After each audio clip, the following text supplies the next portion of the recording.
मुख्यमंत्री डॉक्टर मोहन यादव ने कटनी जिले के बरही में किसान सम्मेलन में शिरकत की। मुख्यमंत्री ने 243.22 करोड़ रुपए के निर्माण और विकास कार्यों का शिलान्यास और लोकार्पण किया। मुख्यमंत्री ने जल गंगा संवर्धन अभियान के तहत बरही के बड़े तालाब के सौंदर्यीकरण कार्य का शुभारंभ किया। साथ ही कृषि और उससे संबंधित विभागों की प्रदर्शनी का अवलोकन किया।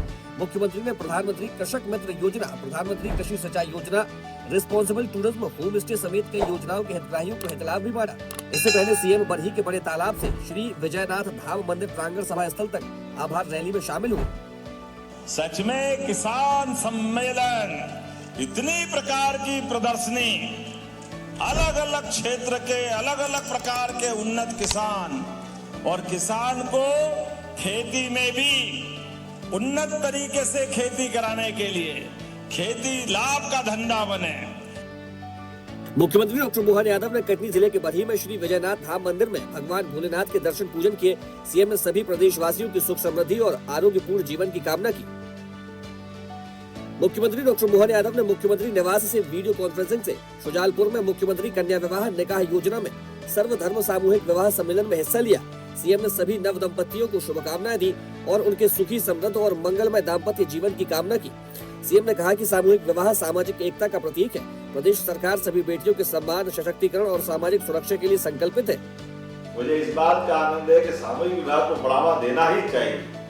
हमारे द्वारा हमारे प्रत्येक काम से समाज के अंदर ये संदेश जाना चाहिए कि हाँ, हम अपने सीमित खर्च में व्यक्तिगत दिखावे के बजाय सामूहिकता को बढ़ावा दें, जिसमें जाति विभिन्नता को भुला करके सामाजिक एकता का प्रतीक है। और ये तो हमारे सब धर्मों का साथ मेल मिलाप है। कितना अच्छा लग रहा है, निकाह भी हो रहा है। मुख्यमंत्री डॉक्टर मोहन यादव ने कहा कि मुझे प्रसन्नता है कि साल 2024 से प्रारंभ जल गंगा संवर्धन अभियान के माध्यम से प्रदेश में 2.79 लाख से ज्यादा कुओं, बावड़ियों, तालाब, चेक डैम समेत विभिन्न जल संरचनाओं के संरक्षण और संवर्धन का काम किया गया है। जन भागीदारी के इस प्रयास ने मध्य प्रदेश को जल संरक्षण के क्षेत्र में अग्रणी राज्यों की पंक्ति में स्थापित किया है। 19 मार्च गुड़ी पड़वा के पावन पर्व से इस अभियान का पुनः शुभारंभ किया जा रहा है, जो गंगा दशमी तक निरंतर चलेगा। आइए हम सभी मिलकर प्रकृति के इस अमूल्य उपहार की रक्षा करें और बूंद बूंद जल का संचय कर भविष्य को सुरक्षित बनाने का संकल्प लें। इस वर्ष हम पुनः गुड़ी पड़वा से गंगा दशमी तक 3 महीने तक ये अभियान फिर प्रारंभ कर रहे हैं। 19 मार्च गुड़ी पड़वा 2083 विक्रम संवत के अवसर पर इसको छिपरा कट के साथ पूरे प्रदेश में पुनः प्रारंभ कर रहे हैं। जल गंगा संवर्धन अभियान के नाम से इस अभियान में लगभग 2500 करोड़ से ज़्यादा की धनराशि का हम लागत लगाते हुए। मुख्यमंत्री डॉक्टर मोहन यादव ने कहा कि किसान समृद्ध होगा तो प्रदेश और देश भी समृद्ध होगा।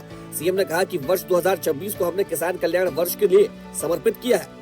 एक तरफ हम कृषि में फसलों के उन्नयन के लिए काम कर रहे हैं, तो वहीं पशुपालन से दूध उत्पादन पर भी हमारा पूरा ध्यान है, ताकि किसानों की आमदनी बढ़ाई जा सके। इस साल को हमने किसान कल्याण वर्ष के रूप में मनाने की निर्णय किया है और इसीलिए कई प्रकार के कामों को हम प्रोत्साहन दे रहे हैं जो किसान के लिए हितकारी है। एक तरफ हम कृषि में उसकी फसलों के उन्नयन को लेकर काम कर रहे हैं, दूसरे पशुपालन से दूध उत्पादन पे भी हमारा पूरा ध्यान है, ताकि किसानों की आमदनी बढ़ाई जा सके। मुख्यमंत्री डॉक्टर मोहन यादव ने कांग्रेस नेता राहुल गांधी के बयान की कठोर शब्दों में निंदा की। उन्होंने कहा कि हमारे एशिया के नजदीक घट रही घटनाओं के बीच दुनिया के सबसे बड़े लोकतांत्रिक देश से सबसे बड़े पद पर आसीन प्रधानमंत्री नरेंद्र मोदी के लिए राहुल गांधी जिस प्रकार की हल्की भाषा बोलते हैं, मैं उनकी निंदा करता हूँ। सीएम ने कहा कि जब पूरा विश्व इन हालातों से जूझ रहा है, उसके बीच भारत सरकार और प्रधानमंत्री नरेंद्र मोदी गैस सिलेंडर और तेल का बेहतर प्रबंधन कर रहे हैं। भारत सरकार युद्ध की चुनौती के बीच तेल के जहाज निकाल कर लाई है और सुव्यवस्था स्थापित की है। राहुल गांधी को प्रधानमंत्री नरेंद्र मोदी के खिलाफ हल्की भाषा का प्रयोग नहीं करना चाहिए। जनता सब समझ रही है। इन्हीं हरकतों की वजह से कांग्रेस सत्ता से लगातार दूर बनी हुई है।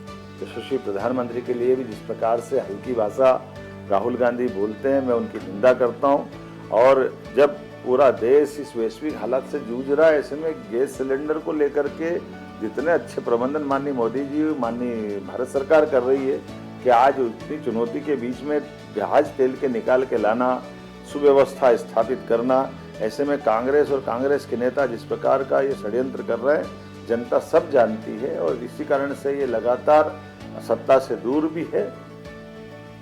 मुख्यमंत्री डॉक्टर मोहन यादव ने बैतूल में बीजेपी के प्रदेश अध्यक्ष हेमंत खंडेलवाल की सुपुत्री सुरभि खंडेलवाल के निधन पर श्रद्धांजलि अर्पित कर शोकाकुल परिजनों को ढाढस बंधाया। सीएम ने कहा कि ईश्वर से प्रार्थना है कि दिवंगत को अपने श्री चरणों में स्थान दे और परिजनों को इस दुख को सहन करने की शक्ति और संबल प्रदान करें। मुख्यमंत्री डॉक्टर मोहन यादव ने कहा कि हमारी सरकार अब लाडली बहना योजना से जुड़ी महिलाओं को केवल आर्थिक सहायता तक सीमित नहीं रखेगी, बल्कि उन्हें कौशल उन्नयन, रोजगार और स्वरोजगार के अवसरों से भी जोड़ा जाएगा। हमारी बहनें अब फैक्ट्रियों और उद्योगों का नेतृत्व कर रही हैं। प्रदेश के 47% नए स्टार्टअप का नेतृत्व हमारी बहनों के हाथ में है।